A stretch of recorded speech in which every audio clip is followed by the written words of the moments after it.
Halo guys, apa kabar kalian? Mimin harap kalian baik-baik aja. Di video kali ini, kita akan melanjutkan pembahasan manhwa Ultimate dari Segala Usia part ke-74. Seperti biasa, bagi kalian yang baru aja mampir di channel ini, jangan lupa untuk tekan tombol subscribe, like, dan juga komen. Dan bagi kalian yang baru aja nonton video ini, ada baiknya kalian tonton dulu video part sebelumnya agar ceritanya nyambung.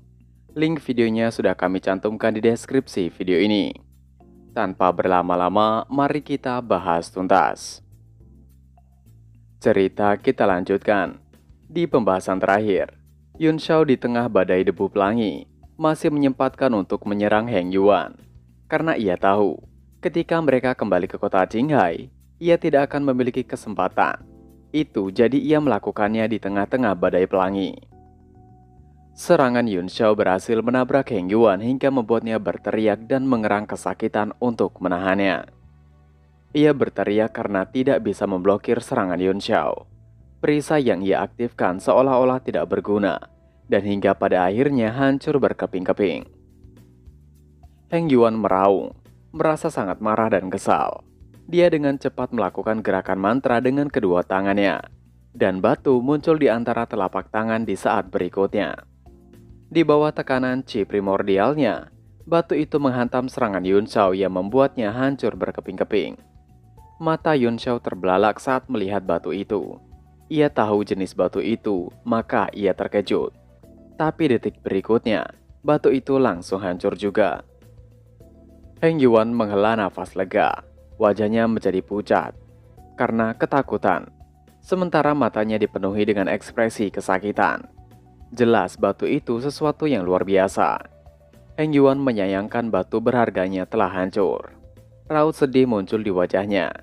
Yun Xiao tiba-tiba berteriak menyebutkan nama batu itu. Itu adalah batu 3 kehidupan. Yun Xiao berkata dengan marah. Yang mana seharusnya Heng Yuan memberitahunya bahwa Heng Yuan memiliki 3 batu kehidupan. Dan ia akan mengampuni Heng Yuan. Yun Xiao hanya bisa mengupat kesal. Ia membentak Heng Yuan karena menghancurkan harta yang begitu berharga. 1000 kematian tidak akan cukup untuk menebus dosa Heng Yuan. Three Leaf Stone atau batu 3 kehidupan adalah jenis batu yang sangat aneh, yang mengandung kekuatan jiwa tanpa akhir.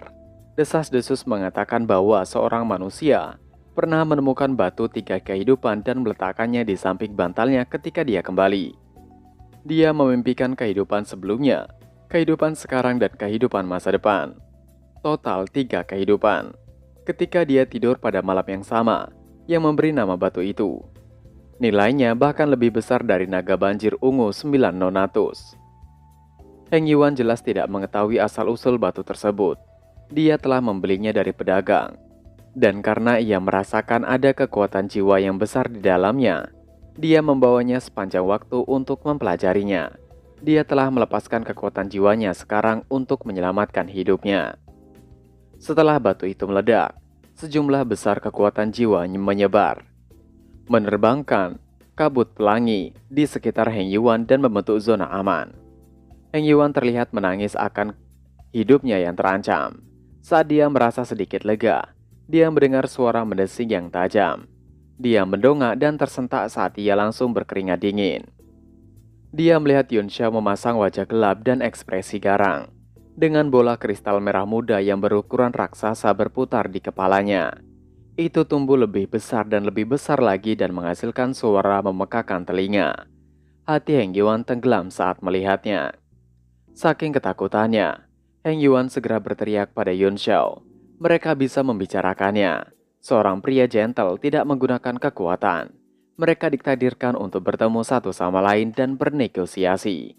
Ia meminta untuk Yun Xiao membiarkannya hidup. Jika memang mereka bertemu lagi di masa depan, ia akan memperlakukan Yun Xiao dengan baik. Heng Yuan benar-benar ketakutan. Dia tahu dia tidak akan pernah bisa menahan bola kristal merah muda itu. Jadi dia buru-buru menggunakan alasan. Ketika dia melihat bahwa dia tidak menggerakkan Yun Xiao, dia menggambar wajah yang memelas dan memohon. Ia memohon pada Yun Xiao untuk melepaskannya. Ia mengakui bahwa ia telah salah. Ia akan bersujud kepada Yun Xiao dan memberikan semua yang Yun Xiao inginkan.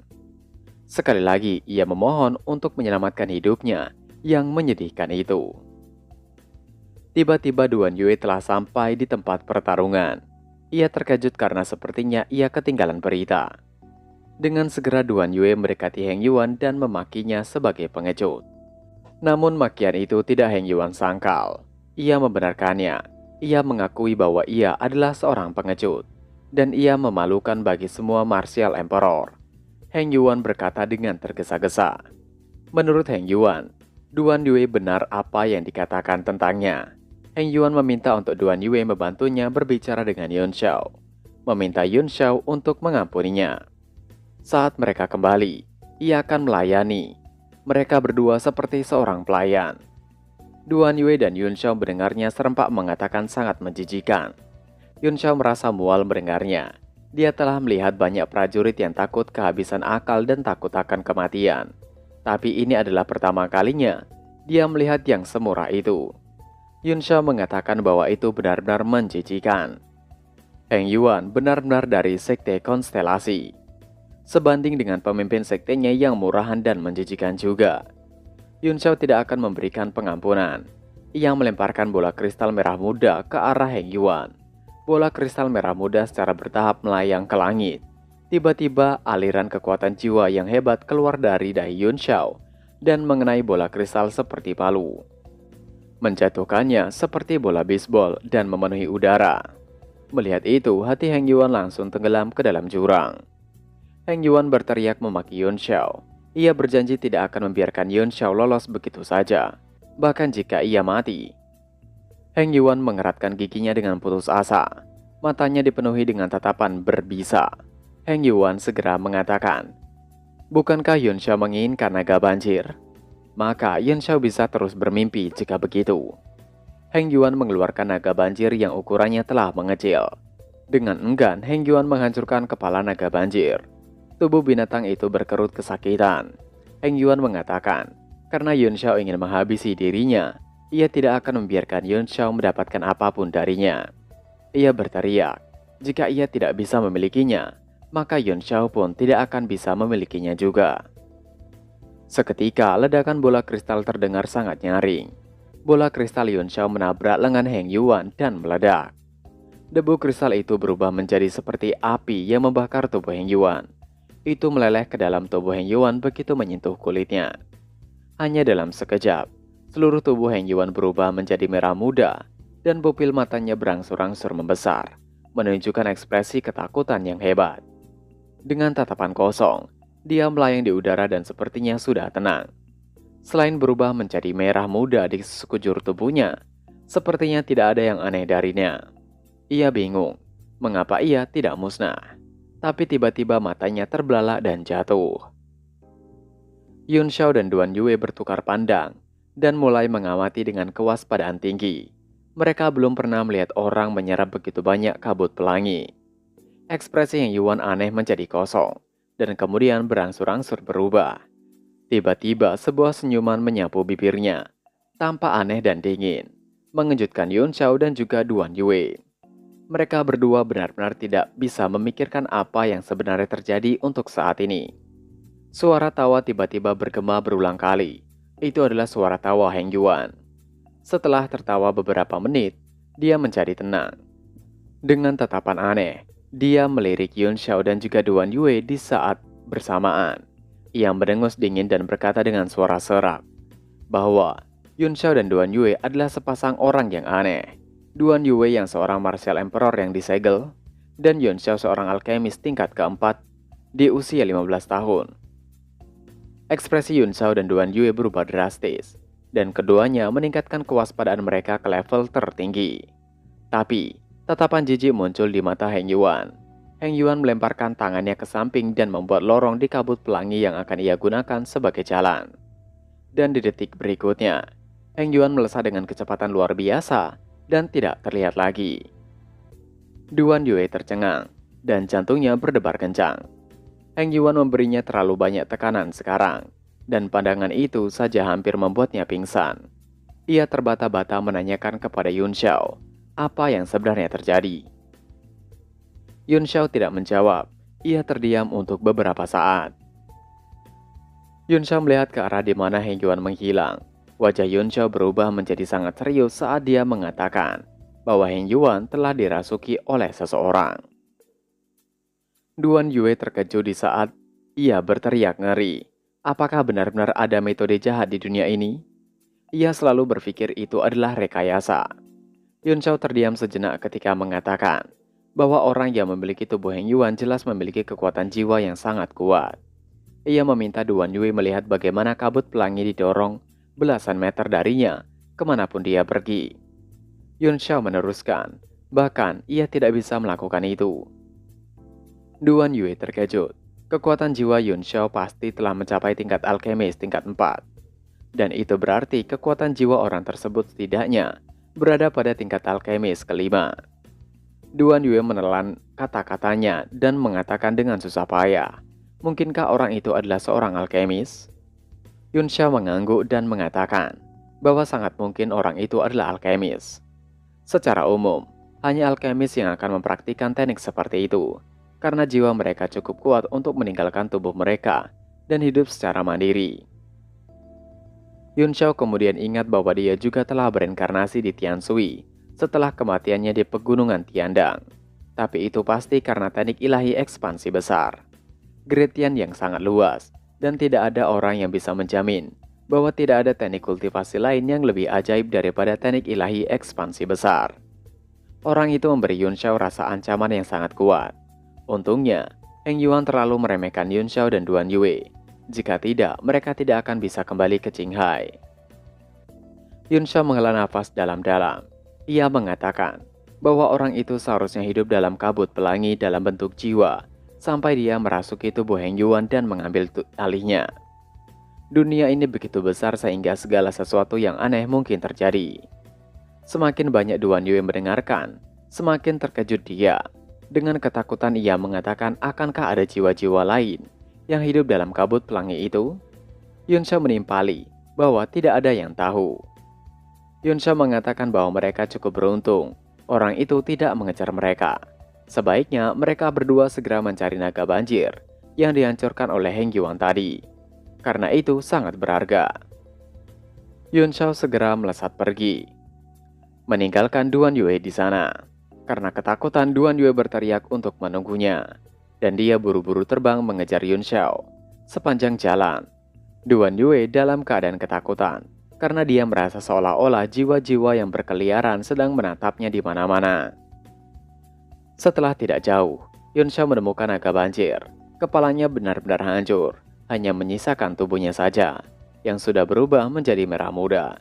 Dia tidak berani menyentuhnya dengan tangan, jadi dia membuang beberapa segel mantra dan memasukkannya ke dalam cincin penyimpanannya.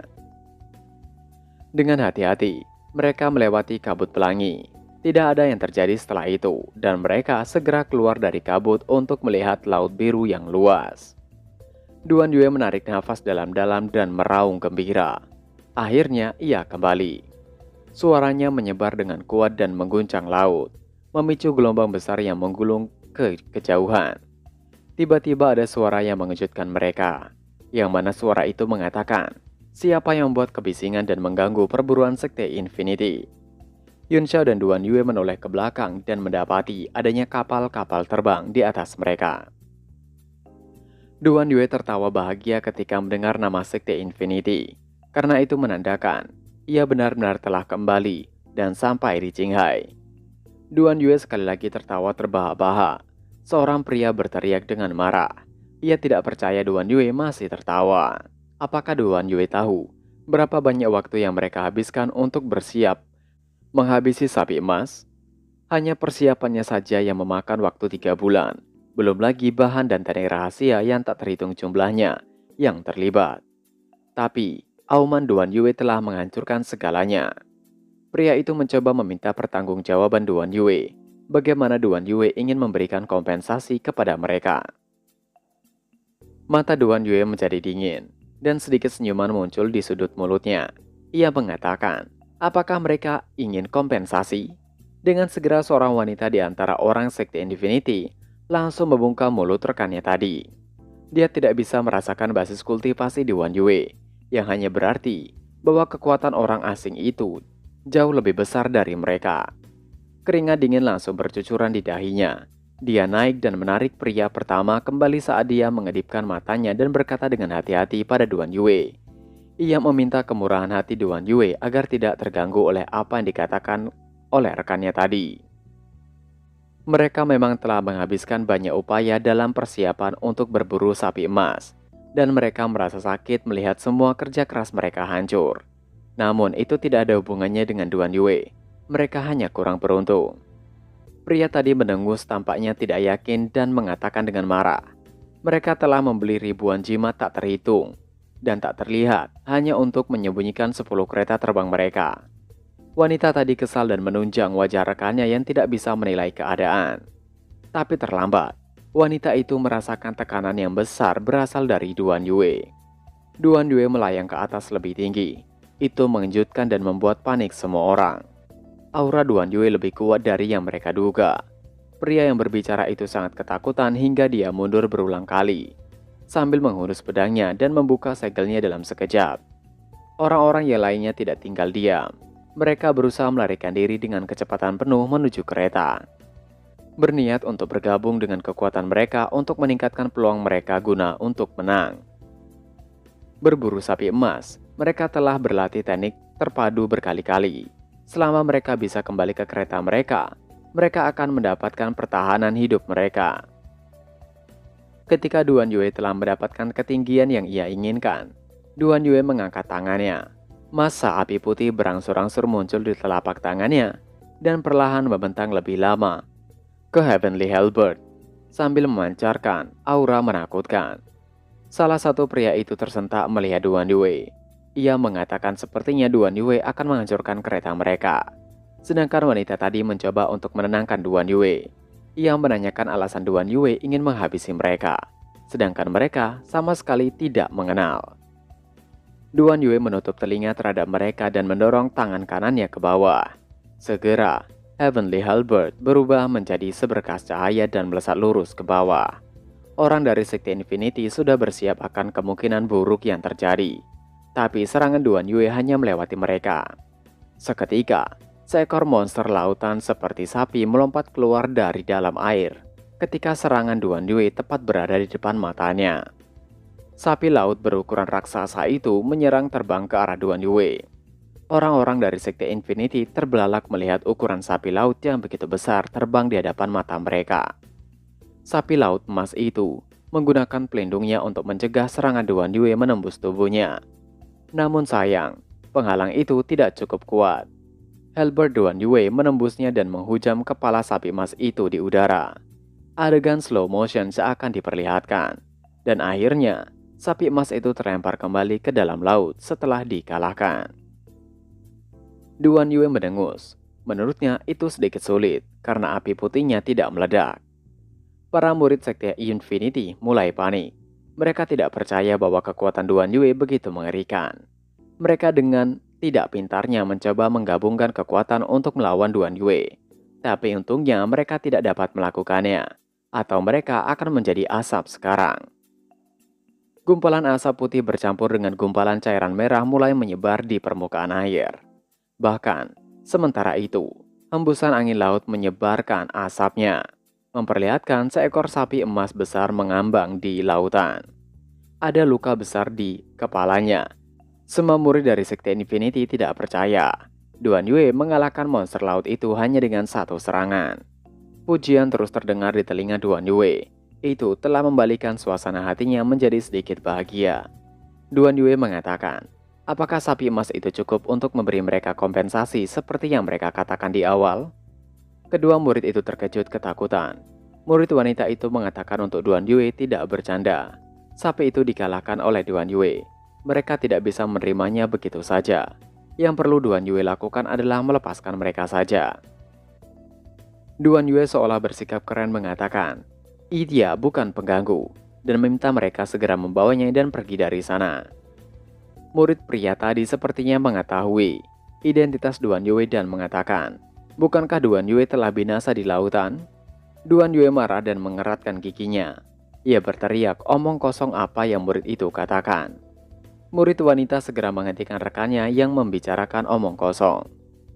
Yun Shao tiba-tiba datang dan mendekati Duan Yue, juga meminta untuk murid Sekte Infinity itu menjelaskan maksudnya. Mereka mengatakan Duan Yue telah mati di lautan. Duan Yue yang masih melayang di udara segera meminta mereka untuk berbicara. Itu membuat murid itu ketakutan. Dengan getir murid itu mengatakan, beberapa hari yang lalu, sebuah berita beredar di Qinghai tentang Duan Yue dan beberapa martial grandmaster lainnya, mengatakan bahwa mereka semua tewas saat berburu naga banjir bersama. Itu menyebabkan kegemparan di Qinghai. Sekte Pedang Terbang, Sekte Pembunuh Harimau, dan perpustakaan Foursquare bahkan mengirim para ahli untuk mencari Ma Wendi, Yan Fei Yue, dan Si Hongcai. Tetapi mereka tidak menemukan apapun. Duan Yue semakin marah dan geram mendengar itu. Namun Yun Shao mencoba untuk menghentikan kekesalan Duan Yue. Yun Shao menatap murid itu dan menanyakan apa sumber beritanya. Murid wanita itu sangat terkejut. Duan Yue adalah seorang martial grandmaster yang terkenal sementara remaja. Yang ada di hadapannya saat ini hanyalah seorang martial lord bintang 1 dan bahkan lebih muda darinya. Namun Duan Yue sepertinya mengikuti jejaknya.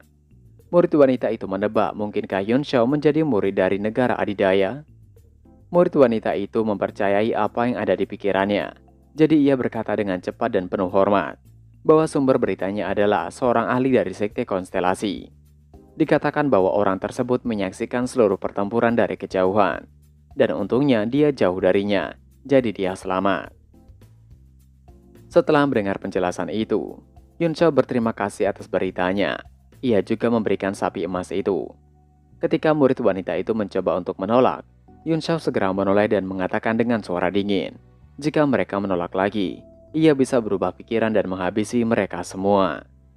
Dengan ketakutan, semua kereta terbang Sekte Infinity segera pergi dengan menarik sapi emas bersama mereka, meninggalkan Duan Yue dan juga Yun Shao. Dan chapter pun berakhir. Nah, itu tadi adalah pembahasan manhwa Ultimate dari Segala Usia part ke-74. Seperti biasa, sebelum mengakhiri video ini, Mimin ingatkan untuk kalian bahagia dan sehat selalu. Terima kasih sudah menonton video ini dan sampai jumpa lagi di video selanjutnya. Jana.